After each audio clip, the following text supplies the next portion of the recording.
Due to unpaired electron. Okay, थोड़ा इसका बच के रहना, गिराना देना, थोड़ा सा आगे।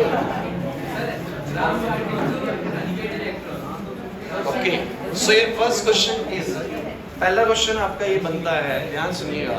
मैं आप लोगों को सुधांशु, देखिए एक हल्का सा ना चैप्टर का वापस से टच दे रहा हूँ, थोड़ा सा चैप्टर में क्या करा है हमने अब तक, आज आगे बढ़ेंगे उसमें, और मेरी कोशिश रहेगी आज हम डी ब्लॉक खत्म कर दें। चैप्टर का नाम है डी एंड एफ ब्लॉक, हम डी खत्म कर देंगे। क्या बच जाएगा? एफ, और एफ सिर्फ एक क्लास का, मतलब कि नेक्स्ट क्लास तक हमारा जो चैप्टर क्या हो जाएगा खत्म। 7 चैप्टर खत्म हो जाएंगे, बचेंगे मात्र कितने चैप्टर? 3 चैप्टर। सिलेबस पूरा होने में बस 3 चैप्टर। अंदाजा लगा लीजिए नवंबर से पहले पहले खत्म हो जाएगा सब कुछ।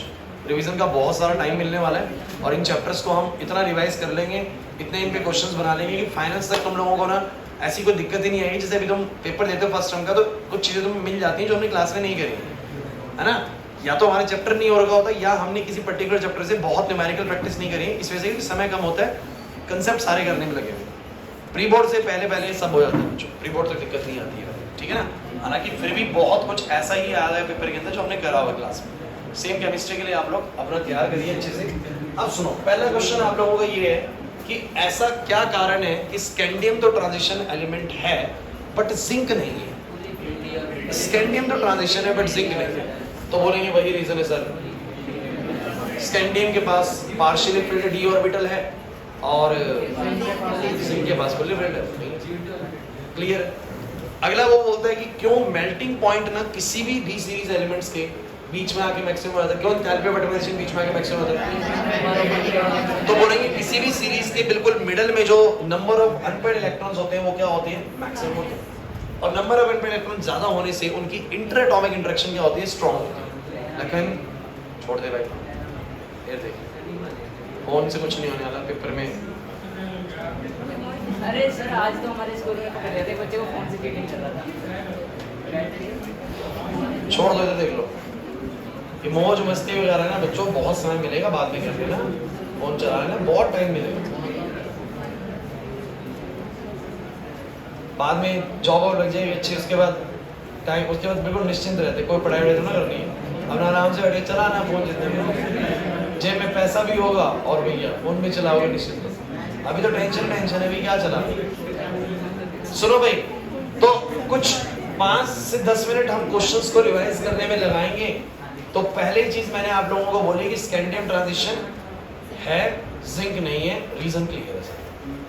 मेल्टिंग पॉइंट और इंथैल्पी ऑफ एटमाइजेशन क्यों सर बीच में आकर मैक्सिमम हो जाता है और एंड एलिमेंट्स पे मैक्सिमम नहीं होता सर? ड्यूटन पे इलेक्ट्रॉन्स।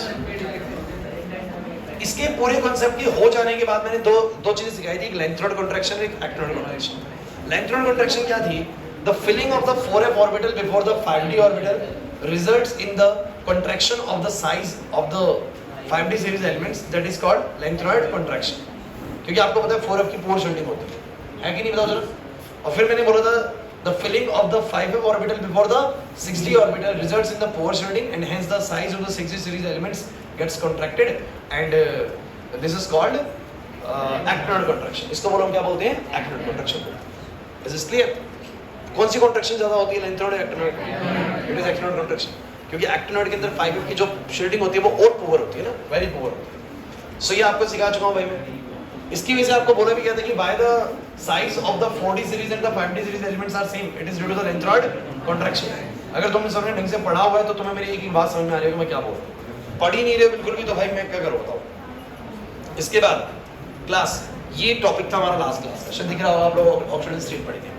ये क्या बताना चाह रहा था, ये टॉपिक हमें बताना चाह रहा था कि कौन से एलिमेंट्स की कौन सी स्टेट सबसे ज्यादा स्टेबल होती है। जैसे स्कैंडियम सबसे ज्यादा स्टेबल कौन से स्टेट में होता है? +3। टाइटेनियम सबसे ज्यादा स्टेबल होता है +4। वैनेडियम सबसे ज्यादा स्टेबल होता है +5। क्रोमियम +6। मैग्नीज +7। ऐसी इन सब की भी कुछ ना कुछ मैंने पॉजिटिव ऑक्सीडेंट स्टेट दिखाई थी जहां पर ये क्या होती है सबसे ज्यादा स्टेबल होती है। याद आ रहा है कि नहीं आ रहा? लेकिन एक क्वेश्चन बड़ा बेहतरीन पूछा गया था आप लोगों से कि ऐसा क्यों हो रहा है कि पीरियोडिक टेबल के बिल्कुल शुरुआत में या बिल्कुल अंत में, मतलब जो सीरीज है उसकी बिल्कुल शुरुआत में या बिल्कुल लास्ट में ऐसा क्यों हो रहा है कि एलिमेंट्स की बड़ी कम ऑक्सीडेशन स्टेट पॉसिबल है? बोलो।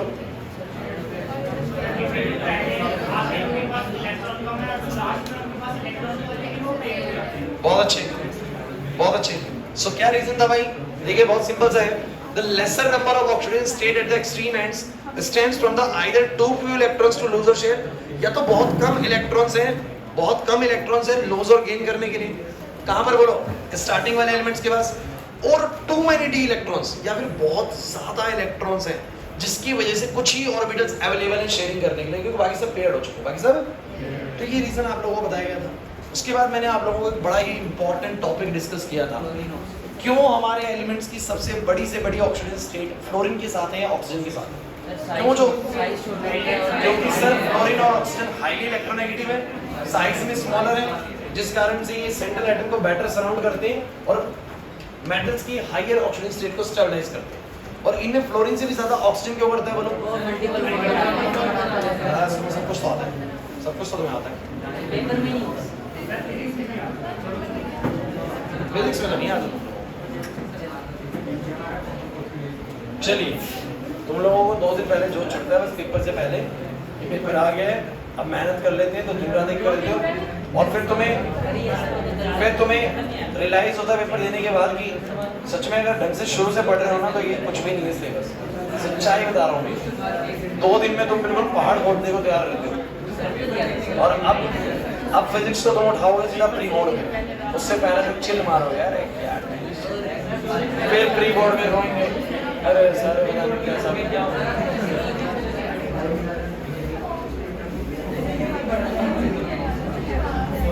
चलिए भाई क्लास, एक बहुत जरूरी क्वेश्चन आपके साथ डिस्कस करूंगा मैं। आपकी ही बुकलेट के अंदर एक कंसेप्ट दिया हुआ है, स्टैंडर्ड इलेक्ट्रॉन पोटेंशियल।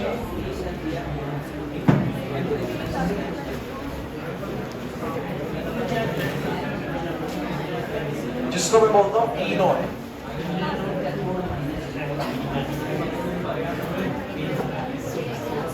ऐसे कुछ दिया हुआ है,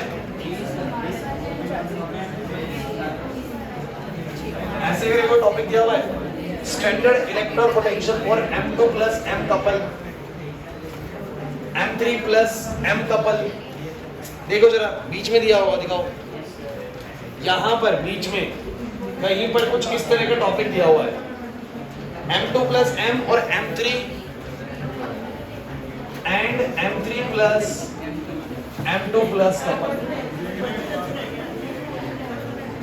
भाई क्या मैटर है ना, एक बार देखते हैं, समझते हैं इसको। ठीक,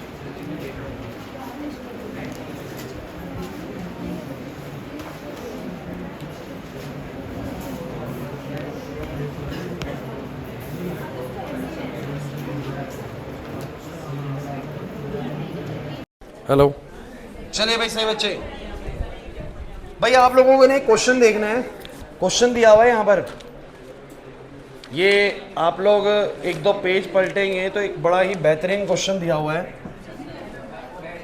क्वेश्चन की फॉर्मेट में ही करते हैं।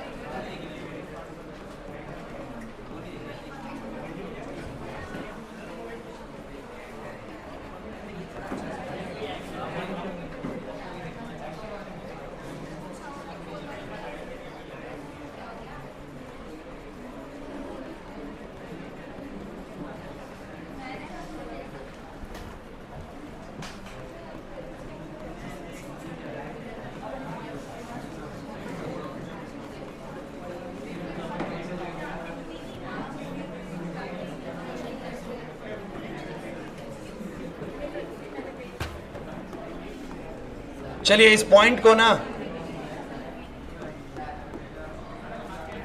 हाँ भाई ये क्वेश्चन को एक बार रीड आउट करो भाई, सब बच्चे इस क्वेश्चन को एक बार रीड आउट कर लो, पढ़ लो।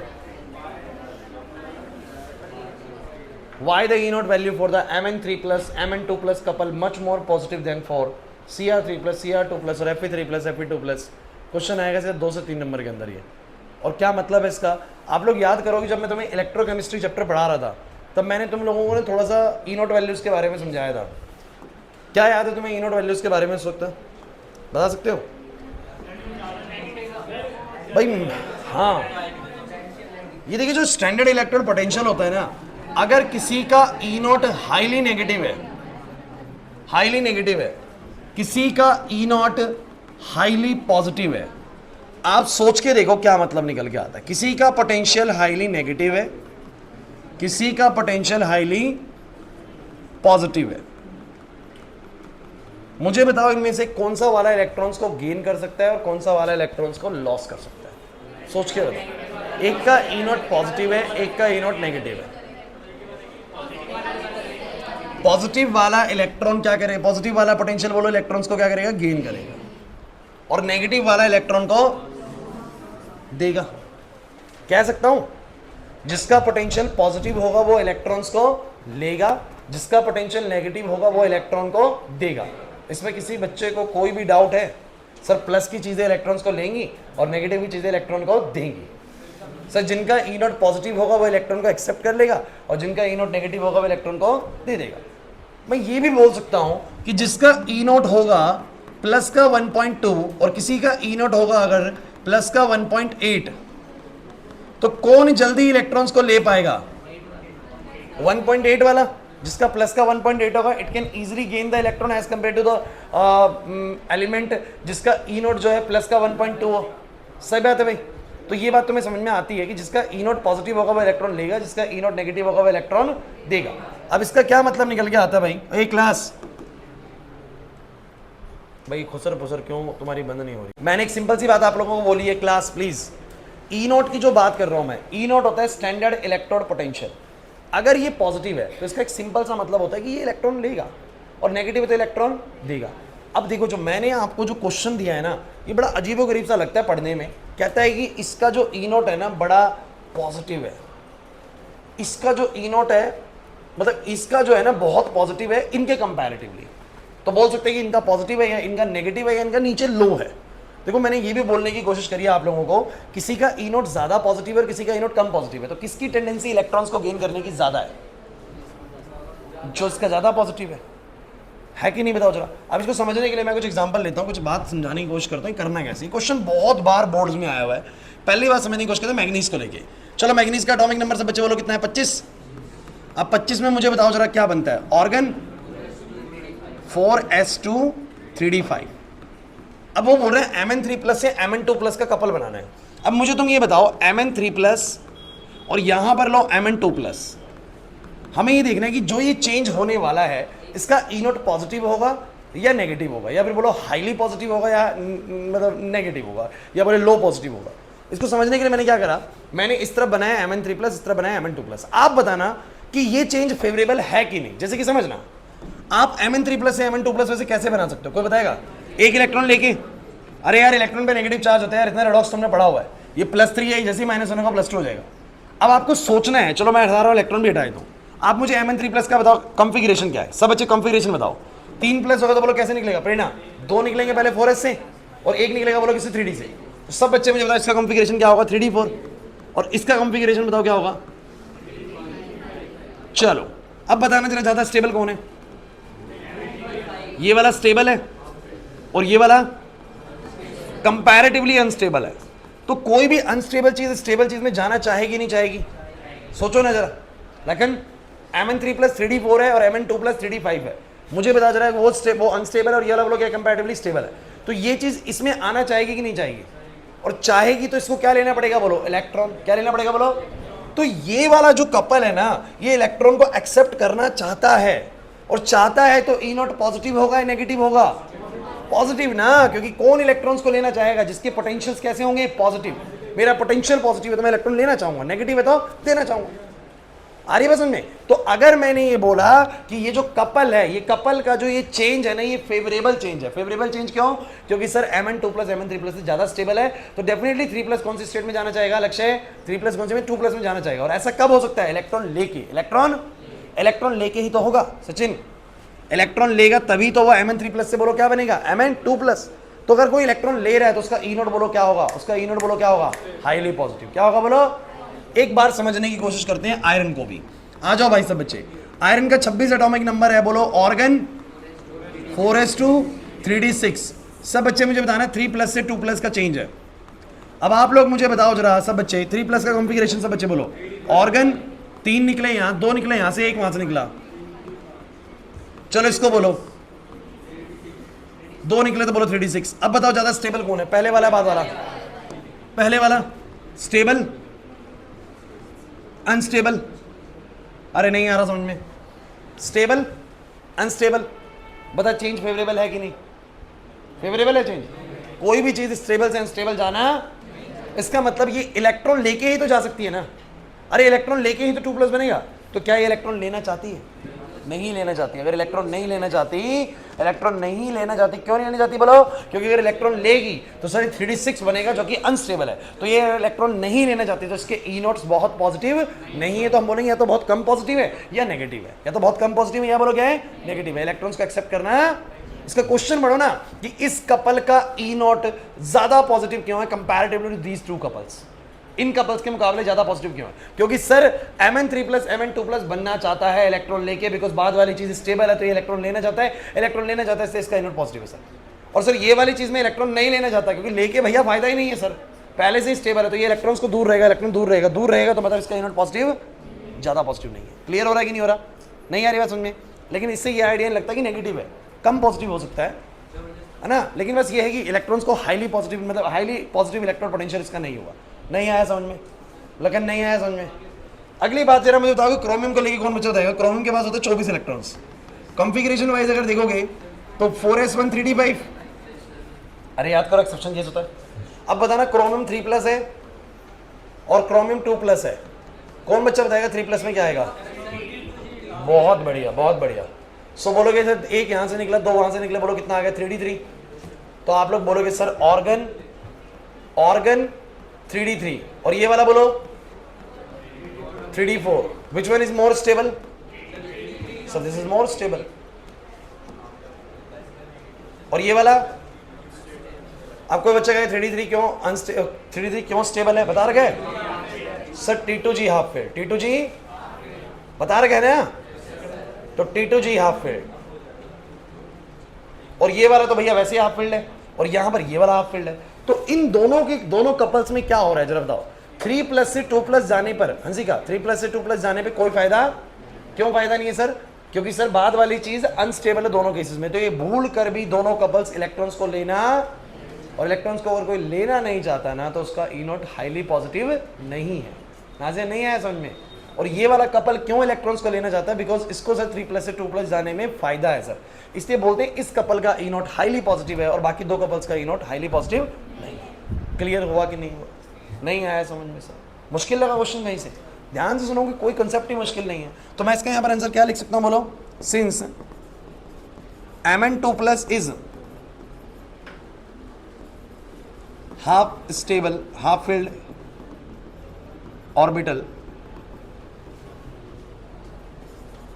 and more stable as compared to Mn3+, so E naught of, ऐसे लिखना होता बस, E naught of Mn3+ Mn2+ couple is highly positive। और बच्चों नहीं आया समझ में, ओ भाई नहीं आया समझ में, अच्छा इसका आंसर बोलो, कैसे बोलोगे इसका आंसर, कैसे बोलोगे, बोलोगे सिंस Fe3+, इस बार Fe3+, Mn2+, 2+ वाली चीज स्टेबल है, इसमें 2+ वाली कम स्टेबल है, 3+ वाली ज्यादा स्टेबल है, नहीं आ रही बात समझ में, तो ये इलेक्ट्रॉन को एक्सेप्ट करना नहीं चाहेगी, वो इलेक्ट्रॉन को एक्सेप्ट करना चाहेगी, चाहेगा इलेक्ट्रॉन को एक्सेप्ट करना, इसलिए प्लस में है ई नोट, और नहीं चाह रहा इलेक्ट्रॉन को एक्सेप्ट करना, इसलिए ई नोट प्लस में ना होकर लो बोल सकते हैं कि इसकी ई नोट वैल्यू काफी लो होगी। समझ में आ रही बात, तो यहाँ पर क्या बोलेंगे, since iron 2+ is less stable as compared to, हाँ भाई क्योंकि आयरन 2+ कम स्टेबल है, बोलो आयरन 2+ कम स्टेबल है किससे, बोलो आयरन 3+ से, और ब्रैकेट में लिख देंगे half filled orbital, so E not value of Fe3+ Fe2+ couple is low. इसमें क्या बोलोगे, इसमें क्या बोलोगे क्लास, इसका आंसर बोलो जल्दी, since Cr2+ is less stable then Cr3+, bracket में क्या लिखोगे T2G half field, so E not value of CR3 plus CR2 plus couple is low. पढ़ लो एक बार इसको, जल्दी पढ़ो, जल्दी पढ़ के बताओ क्लास, जल्दी बताओ भाई।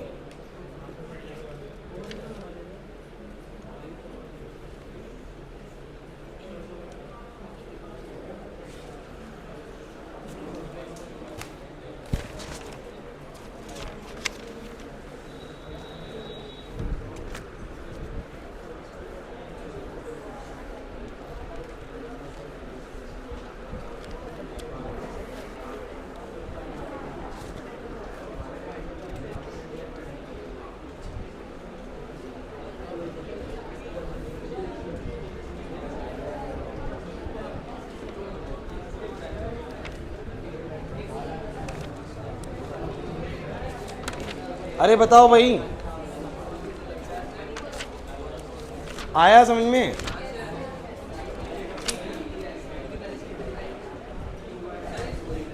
हाँ बोलो। आर्यन,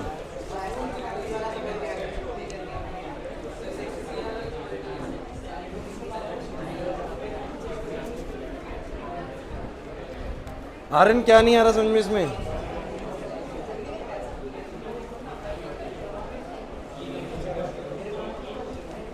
अच्छा ये बताओ क्लास, सब बच्चे बताना, इस कपल का ई नोट हाई होगा या लो होगा? इस कपल का ई नोट हाई होगा या लो होगा, बताओ।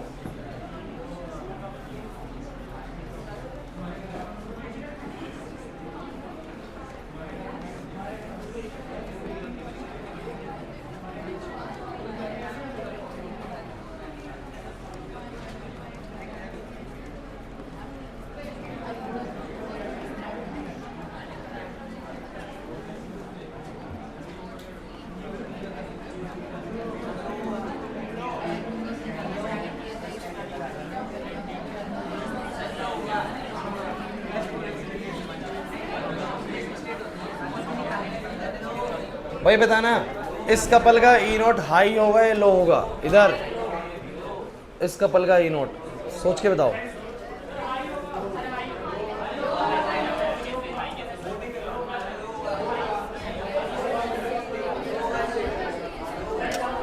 दिमाग लगा लो, सोच लो, वही तो पूछ रहा हूं।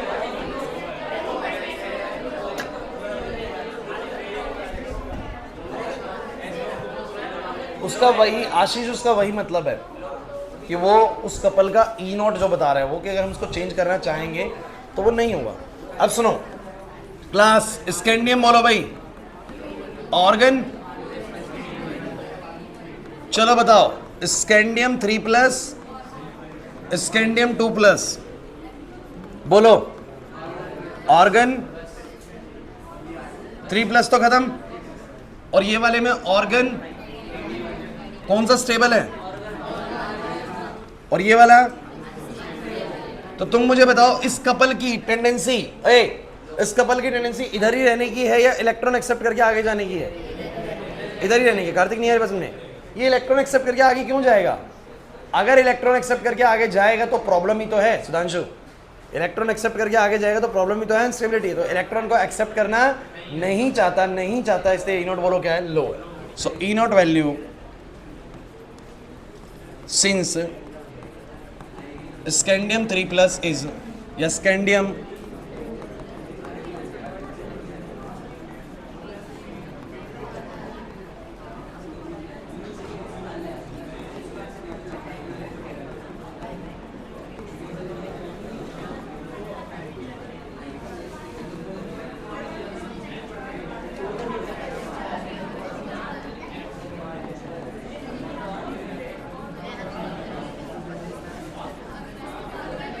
अच्छा भाई एक बात और सुन लीजिए क्लास, अब ना, ओए भाई, अब ना कुछ बीच बीच में से टॉपिक बता रहा हूं मैं आप लोगों को, ध्यान से सुनो। सारी बातें तो देखो, ये वाली बात तो होगी, ये वाले क्वेश्चन इस तरह के मैं आपको और भी करवाऊंगा, लेकिन आपको एक टाइप समझ में आ गया कि नहीं आ गया? अब देखो जितना समय बचा है ना, वैसे मेरे को आज कॉपर वाला बताना था, लेकिन वो मैं भी नहीं पिक कर रहा हूँ, मैं आप लोगों को बता रहा हूँ स्पिन ओनली मूवमेंट। ये क्वेश्चन भी आता है, स्पिन ओनली मूवमेंट। बड़ी आसान चीज है, सुन लीजिए, सुन लीजिए क्या है भाई। आप लोग मुझे एक बात बताओ, कोई भी मेटल तुम्हारे पास है, Mn2+ है, Mn3+ हो सकता है, आयरन 2+ हो सकता है, आयरन 3+ हो सकता है, उसके पास कुछ नंबर ऑफ अनपेड इलेक्ट्रॉन्स हो सकते हैं। और क्या तुम जानते हो कि हर number of unpaired electron magnetic moment के लिए रिस्पॉन्सिबल है? क्यों है भाई? अभी फिजिक्स में ही पढ़ रहे थे हमने ये चीज कल, कि अगर मान लो कि मेरे पास इलेक्ट्रॉन्स कुछ ऐसे हैं, तो 3 इलेक्ट्रॉन्स ही मैग्नेटिक मोमेंट के लिए रिस्पॉन्सिबल है, ये शुरू के नहीं है रिस्पॉन्सिबल। क्यों भाई?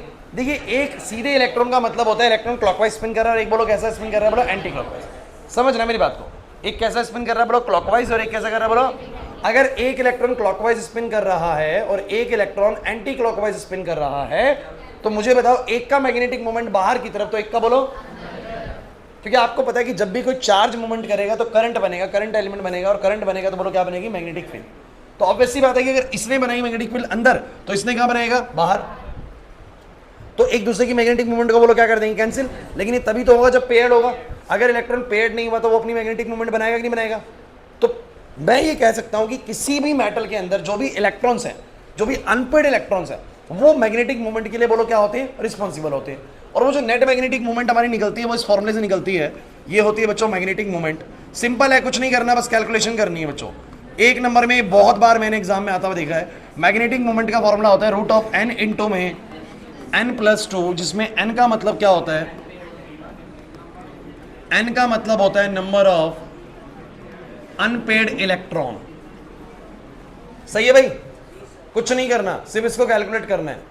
अब कैसे करेंगे? जैसे इसका पहला क्वेश्चन दिया हुआ आपकी बुकलेट में, देखो बीच में से करा रहा हूं, बाद में पूरा पढ़ा दूंगा एक साथ, ठीक है? देखो क्वेश्चन क्या दिया हुआ है कि आपको मैग्नेटिक मूवमेंट कैलकुलेट करनी है एक डाइवैलेंट आयन की जिसका एटॉमिक नंबर 25 है।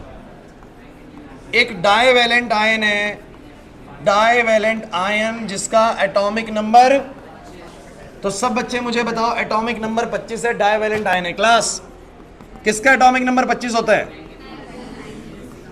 लेकिन उसने बोला वो डाइवैलेंट आयन है। डाइवैलेंट का मतलब क्या होता है? ओ भाई, डाइवैलेंट का मतलब क्या होता है? डाइवैलेंट का मतलब होता है जिसकी वैलेंसी +2 हो जाए। तो डाइवैलेंट का मतलब होता है कि Mn+2 हो। तो मुझे किसकी, ए क्लास, मुझे किसकी मैग्नेटिक मूवमेंट निकालनी है? Mn2+ की। किसकी बोलो? क्योंकि उसने बोला था कि एक ऐसा एलिमेंट जिसका एटॉमिक नंबर 25 हो बट वो डाइवैलेंट बन रखा है। तो एटॉमिक नंबर 25 मैग्नीज का होता है, डाइवैलेंट के केस में वो क्या बन जाएगा? Organ 3d5। तो मुझे बताओ इसके पास कितने अनपेड इलेक्ट्रॉन हैं? अरे इसके पास कितने अनपेड इलेक्ट्रॉन हैं? 0, 5। तो n बोलो कितना हो गया? अगला क्वेश्चन तुम लोगों से कराऊंगा और इंपॉर्टेंट होएगा। n 5 है तो मैग्नेटिक मोमेंट बोलो कितना आएगा?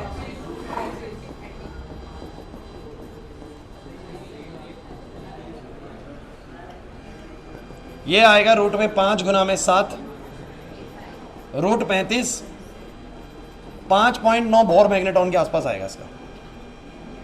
ये यूनिट है इसकी, क्या बोलो? Bohr magneton. So 5.9 Bohr magneton इसमें मेजर करते हैं कि नेट मैग्नेटिक मोमेंट कितनी बनेगी।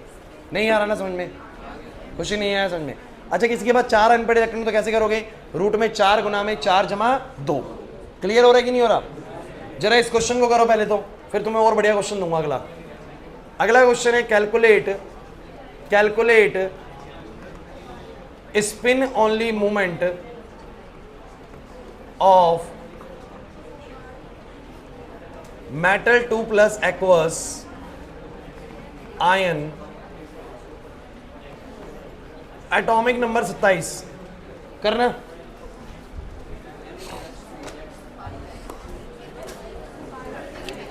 जल्दी करो।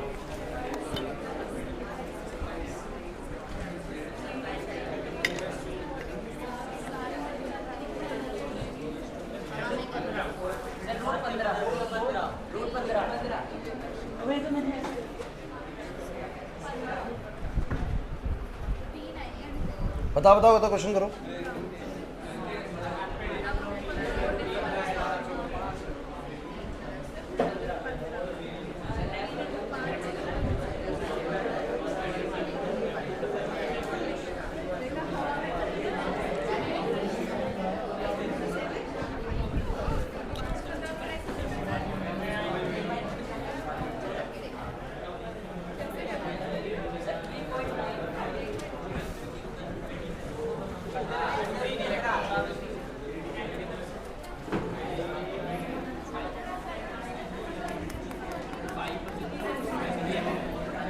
सही है भाई। क्लास बोर्ड पे अगला क्वेश्चन बहुत बेहतरीन आने वाला है भाई। सभी बच्चों ने कैसे करा? 27 एटॉमिक नंबर किसका होता है? कोबाल्ट का। Class this is organ 4s2 3d7। जब आप बात करेंगे कोबाल्ट +2, क्योंकि उसने +2 बोला है, 3d7 एंड 3d7 के पास बच्चों 7 अनपेड नहीं होते हैं। 1 2 3 4 5 6 7। तो कितने अनपेड इलेक्ट्रॉन? 3। एन का वैल्यू कितना हो गया बोलो? 3। तो कितने बोर मैग्नेटॉन का डायपोल मोमेंट आएगा, मैग्नेटिक मोमेंट आएगा? सो n गुना में n+2 कर लोगे अब आप लोग। 3 गुना में 3 जमा 2 बराबर आ जाएगा बच्चों रूट में 15, और कर लोगे इसको ना। चलो एक क्वेश्चन करके दिखाओ।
कौन से वाले आयन का जो मैग्नेटिक मोमेंट है वो 4.89 होगा? आंसर बी है, B option, B B B.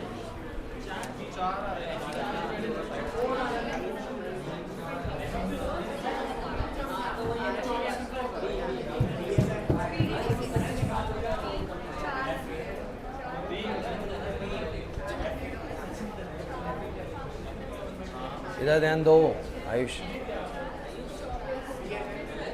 नहीं आया? कौन सा ऑप्शन है? B option. देखिए आप लोग ना एक सिंपल सी स्ट्रेटजी यूज कर सकते हैं इसके अंदर। जैसे कि एक तो बच्चा हो सकता है कि ऑप्शंस के थ्रू जाएगा, लेकिन मेरे को लगता है ऑप्शंस के थ्रू जाने से बेटर है कि आप लोग सीधा सोच लीजिए 4.89 का बोर मैग्नेटॉन दिया हुआ है, मतलब म्यू दिया हुआ है 4.89। अब आप लोग एक बात सोचो, सब पहले दिमाग लगाना, इसमें थोड़ा सा हिट एंड ट्रायल से याद करो। आप म्यू जानते हो, रूट ऑफ क्या होती है? n इंटू में n+2 होती है। आपको पता है जो नंबर ऑफ अनपेड इलेक्ट्रॉन है वो कभी भी डेसिमल वैल्यू नहीं लेगा, इंटीजर वैल्यू लेगा। या तो n होगा 1, या कितना होगा 2, या 3, या 4, या 5 होगा हद से ज्यादा।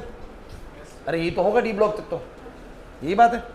अब मुझे बताओ जरा, अगर ये 5 होते हैं अनपेड इलेक्ट्रॉन, तो 5 इंटू में 5 जमा 2 यानी रूट 35 आता, और रूट 35 5 पॉइंट समथिंग होता। 4 लूंगा तो मैं 4 गुना में 4 जमा 2 यानी 24 आएगा, रूट 24 जो कि 4 पॉइंट समथिंग होगा। बोलो है कि नहीं? और 3 लेने पे आ जाएगा रूट 15 जो कि 3 पॉइंट समथिंग होगा। नहीं आ रही मेरी बात समझ में? तो बहुत क्लियर कट है कि 4.89 तभी आ सकता है जब नंबर ऑफ अनपेड इलेक्ट्रॉन की संख्या बोलो कितनी हो? 4। नहीं आई मेरी बात समझ में? नहीं आई? कुछ नहीं आई भाई? आप हिट एंड ट्रायल से सोच लो ना कि मैं कौन से n के थ्रू ये जो है म्यू मेरा 4.89 आ जाएगा, या फिर तुम लोग बिल्कुल बारी भरकम मैथमेटिक्स लगाओगे कि तुम इसको रखोगे 4.89, फिर तुम यहाँ पर रखोगे ऐसे, फिर तुम स्क्वेयरिंग बोथ साइड करोगे और फिर तुम n निकालोगे। तो वो एक भारी भरकम मैथमेटिक्स से एक सिंपल टेक्निक लगाई जा सकती है कि for what value of n this result will be 4.89। सो बहुत क्लियर जा रहा है मैसेज कि नंबर ऑफ अनपेड इलेक्ट्रॉन कितने होने चाहिए? हाँ भाई, नंबर ऑफ अनपेड इलेक्ट्रॉन कितने होने चाहिए बोलो? 4। अब आप सोच लो कि किसके पास नंबर ऑफ अनपेड इलेक्ट्रॉन 4 होंगे? मैग्नीज 2+ के पास कितने होंगे? 5। तो ये तो ऑप्शन नहीं है सर, 5 होंगे इसके पास। अरे नहीं आ रही बात समझ में? आयरन 2+ क्या है? आयरन क्या होता है आप लोगों को पता है? 26 इलेक्ट्रॉन्स होते हैं। ऑर्गन 4s2 3d6 होता है सर। जैसे ही मैं आयरन 2+ की बात करूंगा sir, it will be 3d6, और 6 इलेक्ट्रॉन्स का मतलब होता है 4 अनपेड इलेक्ट्रॉन। नहीं आ रही बात समझ में? तो ऑप्शन में कौन सा चला गया? सीधा ऑप्शन नंबर बी। क्लियर हुआ? इसके पास एक भी अनपेड नहीं है, 0 अनपेड है, इसका मैग्नेटिक मोमेंट 0 आएगा। निकल +2 के पास कितना होएगा बोलो? निकल +2 का मैग्नेटिक मोमेंट कितना होएगा? 3d8 है। 8 इलेक्ट्रॉन्स, 8 में 2 अनपेड होंगे बस, 8 में 2 अनपेड होंगे। 2 अनपेड मतलब रूट ऑफ 2 गुना में रूट 8 आएगा, रूट 8 आएगा। नहीं आ रही बस समझे? तो ये भी नहीं है बच्चों, ये भी नहीं है। ऑप्शन नंबर सिर्फ आयरन 2+ ही करेक्ट जा रहा है, नहीं आ रहा समझ में? अरे बताओ भाई, क्लियर हो रहा है? सो देखो भाई, ए क्लास बच्चों, आज देखो ज्यादा तो नहीं हो पाया है। जैस्मीन और वंशिका नेक्स्ट क्लास साथ में बैठना, अलग अलग बैठना, बिल्कुल साथ मत बैठे देखना, मैं घर कंप्लेन कर दूंगा नहीं तो। अलग अलग बैठना बिल्कुल, एक पीछे तो एक आगे, ठीक है, गैप रखना। सो देखो भाई, यहां से आप लोगों को आज कराना स्टार्ट करा था, ये हटा दो। मैंने आप लोगों को ई नोट वैल्यूज के बारे में बताया। अगर आपको कभी भी एग्जाम में क्वेश्चन आए कि इस वाले कपल का ई नोट पॉजिटिव होगा हाईली, या नेगेटिव होगा, या लो होगा, आप कैसे आइडिया लगाओगे बता दो जरा? आप बस क्या करोगे, उस पर्टिकुलर कपल के देखोगे लेफ्ट साइड और राइट साइड। अगर वो इलेक्ट्रॉन मतलब उसको दिख रहा है कि भैया इलेक्ट्रॉन एक्सेप्ट करने से फायदा है, तो वो फायदा कैसे दिखेगा? अरे भैया अगर इलेक्ट्रॉन एक्सेप्ट करके स्टेबिलिटी आ रही है, लेकिन किसी कपल का मुझसे बोल रहा है ई नोट हाई होगा या लो होगा, मैं कैसे पता लगाऊंगा? मैं उस कपल की लेफ्ट साइड और राइट साइड दोनों लिखूंगा और देखूंगा अगर वो इलेक्ट्रॉन एक्सेप्ट करके उसको स्टेबिलिटी मिल रही है तो वो डेफिनेटली एक्सेप्ट करेगा भाई। और इलेक्ट्रॉन एक्सेप्ट करेगा तो ई नोट बोलो क्या होगा? हाई होगा। लेकिन अगर उसको इलेक्ट्रॉन एक्सेप्ट करने से अनस्टेबिलिटी आ रही है तो वो इलेक्ट्रॉन को एक्सेप्ट करना नहीं चाहेगा। ऐसे में उसके ई नोट्स क्या हो जाएंगे? बोलो लो हो जाएंगे। लो ई नोट्स के मतलब ही क्या होते हैं? नेगेटिव ई नोट्स के मतलब क्या होते हैं? वो इलेक्ट्रॉन लेते नहीं, इलेक्ट्रॉन देते हैं एक तरीके से, तो हम बोलेंगे इनका ई नोट लो होगा। ऐसे इसका भी ई नोट क्या होगा? लो होगा। हाँ बताओ। नहीं, कभी नहीं पूछेगा, ऐसे कंपैरिजन नहीं करवा सकता वो बस एक दो में कंपैरिजन करेगा किसका हाई किसका लो। तो यार सिंपल सी बात है, जो जाना चाह रहा है इलेक्ट्रॉन एक्सेप्ट करके, जो स्टेबल होने वाला है वो तो लेगा इलेक्ट्रॉन, इसका ई नोट हाई होगा। जिसको भैया इलेक्ट्रॉन लेके फायदा नहीं है सर, वो इलेक्ट्रॉन को नहीं लेगा, उसका ई नोट पॉजिटिव नहीं होगा सर, लो होगा। क्लियर होता है कि नहीं होता?